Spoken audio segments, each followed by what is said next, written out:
क्या आपने कभी पूर्णिमा की रात एक अजीब बेचैनी महसूस की है? चंद्रमा तो हमेशा चमकता है, लेकिन इस एक रात उसकी रोशनी कुछ कहती है।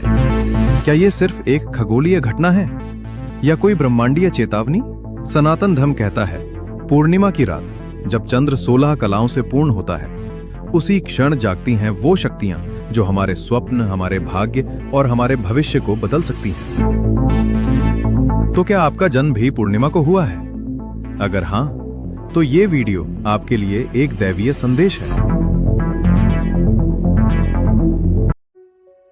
नमस्कार दोस्तों, आप देख रहे हैं सबका सनातन, जहां धर्म रहस्य बनता है और रहस्य बनते हैं सनातन की असली पहचान। आज हम एक ऐसे ही रहस्यमय विषय पर बात करेंगे जो है पूर्णिमा। जी हां, पूर्णिमा, जब रात अपने पूर्ण रूप में होती है, जब चंद्रमा संपूर्ण तेज से चमकता है और जब ब्रह्मांड के कुछ रहस्य स्वतः ही प्रकट होने लगते हैं। क्या आपने कभी सोचा है पूर्णिमा केवल एक तिथि है या कोई ब्रह्मांडीय रहस्य का द्वार? जब भी आप पूर्ण चंद्रमा को देखते हैं, वो केवल रोशनी नहीं देता, वो एक ऊर्जा का संचार करता है। ऋग्वेद के दशम मंडल में लिखा है, चंद्रमा मनसो जाता। चंद्रमा की उत्पत्ति मन से हुई है, यानी चंद्रमा का सीधा संबंध हमारे मन से है। इसीलिए कहते हैं पूर्णिमा के दिन विचार बहुत तीव्र होते हैं, ध्यान लगाना आसान होता है और कुछ लोग तो पागलपन जैसी अवस्था में भी चले जाते हैं। स्कंद पुराण के अनुसार चंद्रदेव देवताओं के चंद्रमंडल के मुख्य रक्षक हैं। जब असुरी शक्तियां अधिक प्रभावशाली होती हैं, तब चंद्रमा अपने तेज को बढ़ाकर दिव्य शक्तियों को शक्ति प्रदान करता है। इसीलिए पूर्णिमा की रात तंत्र साधना, देवी उपासना और मंत्र जप के लिए सबसे शक्तिशाली मानी जाती है। और ये भी कहा गया है, जो साधक इस रात देवी के नाम का 108 बार जप करता है, उसका मन सिद्धि की ओर अग्रसर हो जाता है। विज्ञान भी मानता है चंद्र चक्र हमारे मेलाटोनिन हार्मोन को प्रभावित करता है, जो हमारी नींद और स्वप्न को नियंत्रित करता है। क्या आप जानते हैं स्कंद पुराण की कथा के अनुसार चंद्रदेव ने ऋषि दक्ष की 27 कन्याओं में से केवल रोहिणी को प्रेम दिया। बाकी 26 कन्याओं की उपेक्षा से क्रुद्ध होकर दक्ष ने चंद्र को शाप दिया, तुम प्रतिदिन क्षीण होते जाओगे। तब शिव जी ने कृपा कर कहा, मैं तुझे अपने मस्तक पर स्थान देता हूं, तू प्रतिदिन थोड़ा थोड़ा बढ़ेगा और पूर्णिमा को संपूर्ण रूप में चमकेगा। यही है शिव के चंद्रमौली रूप का रहस्य। इसीलिए पूर्णिमा शिव भक्ति के लिए अत्यंत शुभ मानी जाती है। अब सुनिए ब्रह्मवैवर्त पुराण के अनुसार, शरद पूर्णिमा की रात चंद्रमा से अमृत की बूंदें गिरती हैं। ऋषि मुनि और तपस्वी उस रात दूध और खीर को चांदनी में खुला रखते थे ताकि चंद्र ऊर्जा उसमें समा सके। खीर केवल प्रसाद नहीं होती, यह चंद्र संप्रेषित ऊर्जा बन जाती है। आज भी हमारे घरों में शरद पूर्णिमा की खीर का विशेष महत्व है। अब सुनिए, पूर्णिमा की रात यानी जब चंद्रमा पूरे तेज से चमक रहा होता है। पर क्या आपको पता है, ये रात उतनी मासूम नहीं है जितनी लगती है। कुछ बातें हैं जो इस रात पर कभी करनी नहीं चाहिए, नहीं तो परिणाम इतना भारी होता है कि जीवन की दिशा ही बदल जाती है। 1. गुस्सा मत करो, नहीं तो बुद्धि में अंधकार फैल जाएगा। स्कंद पुराण कहता है, पूर्णिमा पर चंद्रदेव की स्थिति मनोमय कोश यानी मेंटल बॉडी पर सीधा प्रभाव डालती है। इस दिन क्रोध करना मन को विषैला बना देता है, पर जो साधक इस दिन शांत रहता है, वो 10 गुना ज्यादा मानसिक बल अर्जित करता है। 2.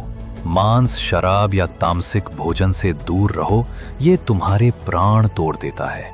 गरुड़ पुराण में लिखा है, पूर्णिमा की रात तामसिक ऊर्जा अत्यंत जागृत होती है। मांस, मदिरा उस ऊर्जा को अपने भीतर खींच लाते हैं। नकारात्मक आत्माएं आकर्षित होती हैं, नींद डिस्टर्ब होती है, कई बार रोग और मनोविकार जन्म लेते हैं। इसलिए साधक, योगी और ऋषि इस दिन व्रत रखते हैं और सात्विक भोजन करते हैं। 3. बाल मत कटवाओ, नाखून मत काटो। क्यों? सुनो इसका रहस्य। जब तुम बाल या नाखून काटते हो, तुम अपने अग्नि तत्व और सूक्ष्म शरीर को डिस्टर्ब करते हो। 4. भूल कर भी किसी पर झूठा इल्जाम मत लगाओ, क्योंकि इस दिन चंद्रमा न्याय के देवता विष्णु की ऊर्जाओं को पुष्ट करता है। देवी भागवत में लिखा है, पूर्णिमा पर बोले गए हर शब्द का फल कई गुना होता है, विशेषतः झूठ और अपशब्दों का। 5. रात्रि के तीसरे प्रहर में बाहर अकेले मत निकलो, विशेषकर सुनसान जगहों पर, क्योंकि पूर्णिमा की रात प्रेतात्माएं, पिशाच और तामसिक तत्व पृथ्वी के निकटतम परिक्रमा में होते हैं। अगर आप ध्यान या जप कर रहे हैं तो सुरक्षित स्थान चुनें, अन्यथा आपके चारों ओर की ऊर्जा डिस्टर्ब हो सकती है। 6. कभी भी पूर्णिमा की रात अपना सपना किसी से शेयर मत करो, क्योंकि सपने इस रात सूक्ष्म संकेत होते हैं। यदि आप उन्हें बता देंगे, वो प्रभाव खो सकते हैं। ब्रह्मांडीय संकेत तभी फलते हैं जब उन्हें मौन रखा जाए। पूर्णिमा के स्वप्न भविष्य के संकेत हो सकते हैं, उन्हें दूसरों के शब्दों से दूषित मत करो। 7. इस रात जो चला गया उसके बारे में ज्यादा मत सोचो। बहुत से लोग पूर्णिमा की रात पर अपने टूटे रिश्तों, बिछड़े लोगों या गुजरे वक्त को याद करते हैं। ऐसा ना करें, क्योंकि पूर्णिमा की ऊर्जा वो खींचती है जो तुम सबसे ज्यादा महसूस कर रहे हो। इसलिए इस रात स्मृति नहीं, ध्यान करो। शोक नहीं, जप करो। वियोग नहीं, आत्मा से संवाद करो। क्या आप जानते हैं, पूर्णिमा की रात जब चंद्रमा चमकता है, परछाइयां गहरी हो जाती हैं। जब पूरी दुनिया शांत होती है, तब कुछ रहस्य जाग उठते हैं। गरुड़ा पुराना में लिखा है, पूर्णिमा के 3 दिन पहले और 3 दिन बाद मृत्यु गमन द्वार खुलता है और प्रेतात्माएं मुक्त रूप में घूमती हैं।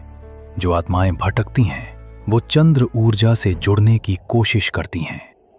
इसीलिए कई तांत्रिक मृत आत्माओं से संवाद करने के लिए इसी काल को चुनते हैं। ब्रह्म वैवर्ता पुराणा के अनुसार जब पूर्णिमा के साथ रक्तिम चंद्र ग्रहण आता है, वो युद्ध, प्राकृतिक आपदा या सामाजिक बदलाव का संकेत देता है। वर्ष 2025-26 की 2 पूर्णिमा रक्त चंद्र ग्रहण के साथ आ रही हैं। ऋषियों ने इसे लक्षण चक्र कहा है, जब ब्रह्मांड चेतावनी देता है। रुद्रयामल तंत्र में लिखा है, पूर्णिमा की रात शिव के भीषण रूप यानी वीरभद्र, भैरव और रुद्र जागृत होते हैं। तांत्रिक इस रात्रि को शिव पिशाच संवाद की रात्रि मानते हैं। इस समय कोई साधक त्रिकाल दृष्टि पा सकता है, लेकिन गलत साधना से आत्मिक पतन भी संभव है। तंत्र ग्रंथास में स्पष्ट है, पूर्णिमा की रात कुछ विशेष योगों में तामसिक शक्तियां अधिक प्रबल होती हैं, विशेषकर अमावस्या से अगली पूर्णिमा। कई तांत्रिक माया बंधन, वशीकरण, भूत सिद्धि जैसे प्रयोग पूर्णिमा पर करते हैं। इसीलिए कहते हैं, रात 12 से 3 के बीच बिना सुरक्षा के ध्यान या साधना न करें, यदि आपका मन अस्थिर है। अब सुनिए, पूर्णिमा पर जन्म लेने वालों का रहस्य। ये देवता का अंश या ऋषि का पुनर्जन्म होता है। क्या आपने कभी सुना है कि पूर्णिमा पर जन्म लेने वाले लोग साधारण नहीं होते? क्या ये सिर्फ संयोग है कि बुद्ध, महावीर और कई दिव्य आत्माएं इसी दिन जन्मी?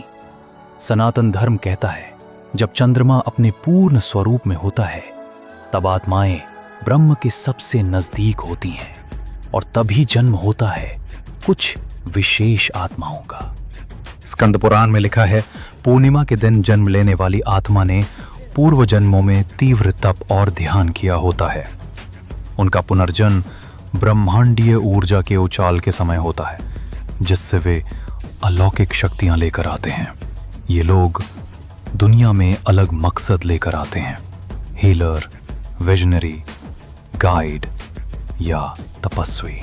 ब्रह्म वैवर्त पुराण कहता है, पूर्णिमा पर जन्मी आत्माएं चंद्रलोक से लौटती हैं, वही लोक जहां तपस्वी आत्माएं विश्राम करती हैं। इनके पास होता है अत्यधिक भावनात्मक गहराई, सपनों की स्पष्टता, पिछले जन्म की यादें। ऐसी आत्माएं अक्सर बचपन में अकेलापन महसूस करती हैं। उन्हें लोग अलग या ज्यादा गंभीर मानते हैं। 7 से 14 वर्ष के बीच किसी दिव्य घटना का अनुभव करती हैं, जैसे सपना, दर्शन, देजाव्यू।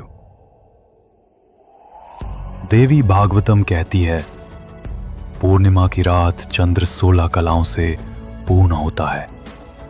उसी समय जन्म लेने वाले जीव भी उन्हीं कलाओं से युक्त होते हैं।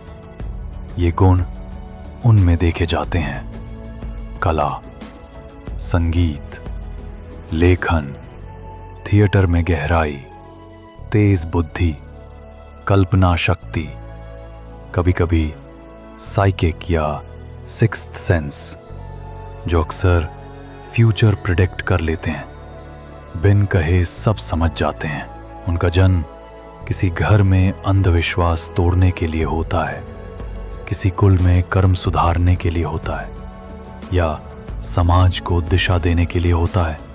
तंत्र शास्त्र कहता है, पूर्णिमा जन्मी आत्मा आधा मानव, आधा ब्रह्मांडीय चेतना होती है। वो दूसरों की ऊर्जा अब्जॉर्ब कर सकती है, इसलिए इनका संतुलन बिगड़ सकता है।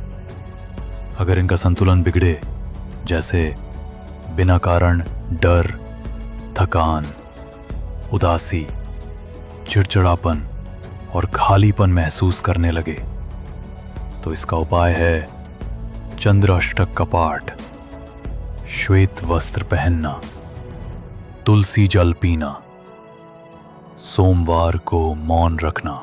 सनातन धर्म में हर ग्रह, हर रात, हर लहर में रहस्य है, पर उन्हें समझने के लिए आंख नहीं, आत्मा खुली होनी चाहिए।